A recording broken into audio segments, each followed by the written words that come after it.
Doctor Yogendra Javadekar MD paediatrician Badlapur इथे गेली 30 वर्षाहूनही अधिक काळ बालरोग तज्ज्ञ म्हणून प्रॅक्टिस करत आहेत.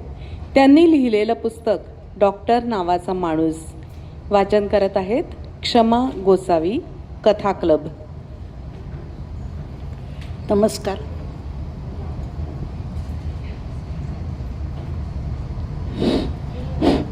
नमस्कार. येतं ऐकायला? चिरंजीव हॉस्पिटल बदलापूर येथले डॉक्टर योगेंद्र जावडेकर यांनी लिहिलेल्या पुस्तकाबद्दल मला 4 शब्द बोलायची संधी मिळाली, हे माझं भाग्य आहे. डॉक्टर हा खरंच असतो का हो माणूस? छे, तो तर असतो एक तर देवदूत, नाहीतर यमदूत. पेशंट बरा झाला तर देवदूत, अन्यथा यमदूत. असं मानणाऱ्या समजणाऱ्या समाजाला डॉक्टरसुद्धा एक तुमच्या आमच्यासारखाच सामान्य माणूसही असतो हे दाखवून देणारं हे पुस्तक जरी काल्पनिक असलं तरी त्यात घडलेले प्रसंग, घटना या वास्तव असल्याचा भास होतो.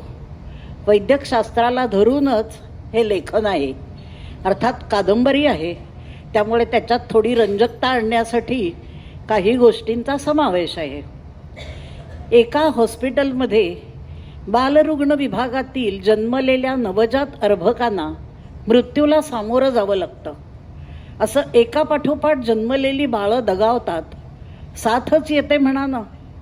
बाळांचा जीव वाचवण्यासाठी डॉक्टर, नर्सेस, वॉर्डबॉईज, आयाबाई आणि हॉस्पिटलचे डीनसुद्धा जीवाचं रान करून आलेली साथ थांबवण्याचा अहोरात्र प्रयत्न करतात, स्वतःची तहानभूक आणि झोपेचीही पर्वा न करता. 48 तास ड्युटी करूनही न थकता मृत्यूचे कारण शोधण्याचा केलेला आटोकाट प्रयत्न.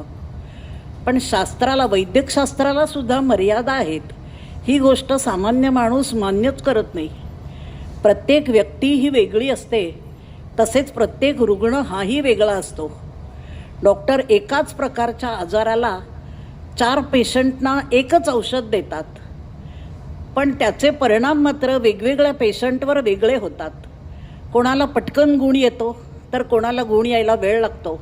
कोणाला गुण येतच नाही म्हणून औषध बदलून द्यावं लागतं, तर कोणाला त्या औषधाची रिॲक्शन येते.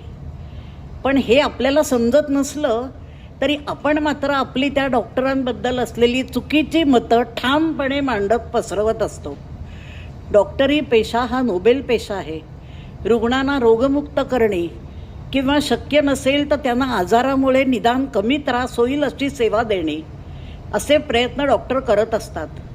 पण जर रोगी बरा झाला नाही तर त्या डॉक्टराला गुन्हेगार ठरवलं जातं. सध्याचं हे वास्तव आहे. माझ्या ह्या विधानाबद्दल दुसरीही बाजू आहे, पण मी आत्ता त्याबद्दल बोलत नाही. पायोजेनिक मेनिंजायटिस विथ सेप्टिसिमिया ह्या आजाराचे जंतू रुग्णाच्या शरीरात कसे शिरले, कोणामार्फत शिरले, याचा शोध घेण्याचा केलेला आटोकाट प्रयत्न, त्याचे चित्रण लेखकांनी अतिशय सहज शब्दात पण वैद्यकशास्त्राचे भान ठेवून केले आहे. कादंबरी असल्याने त्यात रंजकता येण्यासाठी अनेक पात्र, घटना आहेत. अगदी नायक नायिका यांचासुद्धा थोड्या काळापुरता सहभाग आहे. पण नायिका ही प्रेमापेक्षा कर्तव्याला जागणारी, नीतिशास्त्राने वागणारी असून, सत्यता पडताळून त्यालाच महत्त्व देणारी असून, आजाराच्या मुळाशी जाणारी, मूळ शोधून काढणारी आहे. शेवटी त्या हॉस्पिटलच्या सर्वेसर्वा असलेल्या डॉक्टरच हा आजार पसरवत असतात असे सिद्ध होते. त्या ह्या आजाराच्या कॅरियर आहेत. त्यामुळे डॉक्टर राजीनामा देतात, पण त्यांचा राजीनामा स्वीकारला जात नाही.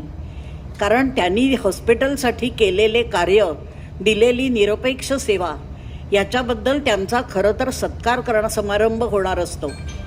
आणि इथेच कादंबरीचा शेवट होतो. त्यांना परत ट्रीटमेंट घेऊन हॉस्पिटलमध्ये तुम्ही रुजू व्हा असा आग्रह हॉस्पिटलच्या सर्व लोकांनी केलेला आहे. डॉक्टरी पेशाबद्दल मला अतिशय आदर आणि आकर्षण असल्याने मी हे पुस्तक वाचायला घेतलं. मंडळी, हे पुस्तक प्रकाशित होऊन बरोबर 25 वर्ष झालेत. आज बाजारात आवृत्ती विकण्यासाठी उपलब्ध नाही, पण 25 वर्षापूर्वी मी वाचलेली कादंबरी मात्र माझ्या मनात घर करून राहिली. म्हणजे तुम्हीच ठरवा त्याची सत्यता, आणि कुठच्या ग्रंथालयातून मिळाली तर अवश्य वाचा.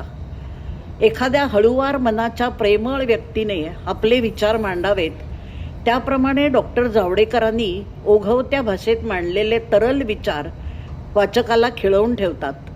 मी तर हे पुस्तक हातात घेऊन वाचायला सुरुवात केल्यावर संपूर्ण वाचून झाल्यावरच खाली ठेवलं.